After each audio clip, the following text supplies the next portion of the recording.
बेसरमी देहिया में गरमी पैठे लागी हो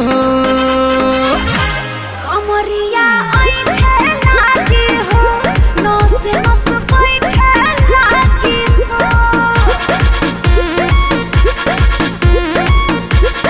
बने दा बेसरमी देहिया में गरमी पैठे लागी हो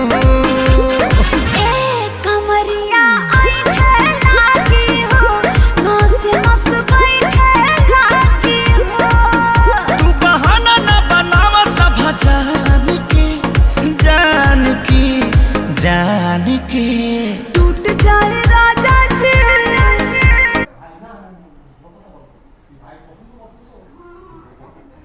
ঠিক আছে পছন্দ হলে স্বার্থ আর পছন্দ না হলে কষ্ট করে টাকা আপনি দেন সেটা বড় কথা না কিন্তু কষ্ট তো করে করেছি যদি আপনার পছন্দ না হয় তাহলে তো আমার